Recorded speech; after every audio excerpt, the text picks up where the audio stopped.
Welcome to citizen force news. విద్యార్థులు నిరుద్యోగుల సమస్యలను ప్రధాన అజెండాగా తీసుకుని కేవలం 2 నెలల క్రితమే ఏర్పడిన కాక్రోచ్ జనతా పార్టీ సోమవారం దేశ రాజధాని ఢిల్లీలో నిర్వహించిన చలో పార్లమెంట్ కార్యక్రమంతో దేశవ్యాప్తంగా చర్చనీయాంశమైంది. నీట్తో పాటు ఇతర ప్రవేశ పరీక్షల్లో ప్రశ్నపత్రాల లీకేజీలు, పరీక్షల నిర్వహణలో జరిగిన అవకతవకలు, వాటి కారణంగా లక్షలాది మంది విద్యార్థులు ఎదుర్కొంటున్న ఇబ్బందులు, పలువురు విద్యార్థుల ఆత్మహత్యల నేపథ్యంలో కేంద్ర విద్యాశాఖ మంత్రి ధర్మేంద్ర ప్రధాన్ రాజీనామా చేయాలని డిమాండ్ చేస్తూ చేపట్టిన ఈ నిరసనకు అనూహ్య స్పందన లభించింది.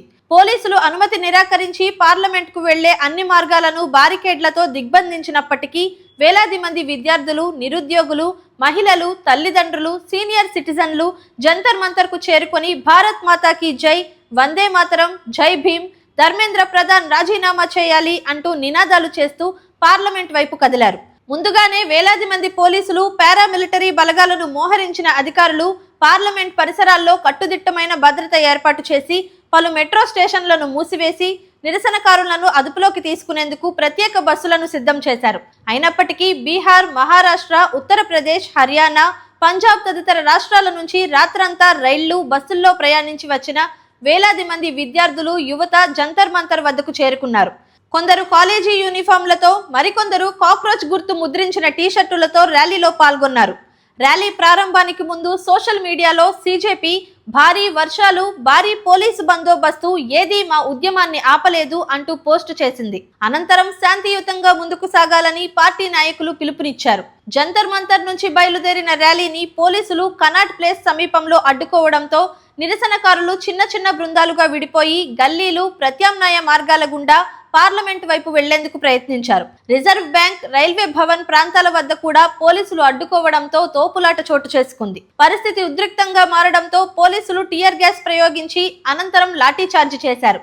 ఈ ఘటనలో పలువురు విద్యార్థులు, యువత తీవ్రంగా గాయపడగా ఒక యువకుడు మారో సార్ మారో అంటూ పోలీసుల ఎదుట నిలబడి చెప్పిన వీడియో సామాజిక మాధ్యమాల్లో వైరల్ అయింది. మరో యువతి తన తలకు తగిలిన గాయాలను మీడియాకు చూపించింది. రామ్ మనోహర్ లోహియా ఆసుపత్రిలో 65 మెడికో లీగల్ కేసులు నమోదైనట్లు సమాచారం. మరోవైపు తోపులాటలో 118 మంది పోలీసులు, పారామిలిటరీ సిబ్బంది గాయపడినట్లు అధికారులు వెల్లడించారు.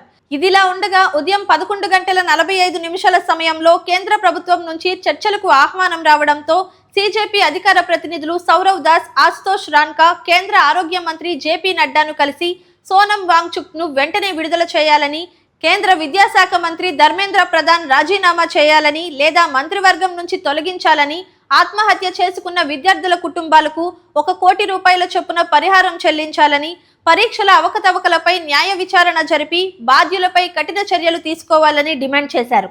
ఈ అంశాలను సానుకూలంగా పరిశీలిస్తామని జేపీ నడ్డా హామీ ఇచ్చినట్లు సీజేపీ ప్రతినిధులు తెలిపారు.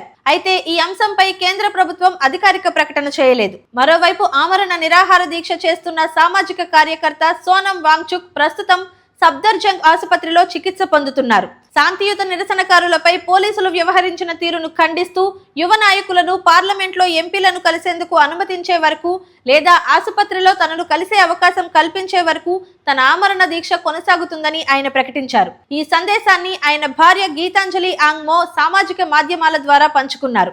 ఇదే సమయంలో కేంద్ర హోంమంత్రి అమిత్ షా, విద్యాశాఖ మంత్రి ధర్మేంద్ర ప్రధాన్ మధ్య జరిగిన భేటీ రాజకీయ వర్గాల్లో చర్చనీయాంశంగా మారగా సీజేపీ ప్రతినిధులతో జేపీ నడ్డా జరిపిన చర్చలు కూడా ప్రాధాన్యం సంతరించుకున్నాయి. చర్చల అనంతరం కేంద్ర ప్రభుత్వం ఎలాంటి నిర్ణయం తీసుకుంటుందన్నది ఆసక్తికరంగా మారింది. ఈ వీడియోపై మీ అభిప్రాయాన్ని కామెంట్ చేయండి. మరిన్ని అప్డేట్స్ కోసం సిటిజన్ ఫోర్స్ న్యూస్ ఛానల్ ను సబ్స్క్రైబ్ చేసుకోండి. అలాగే కొత్త వీడియో నోటిఫికేషన్ కోసం బెల్ ఐకాన్ క్లిక్ చేయండి.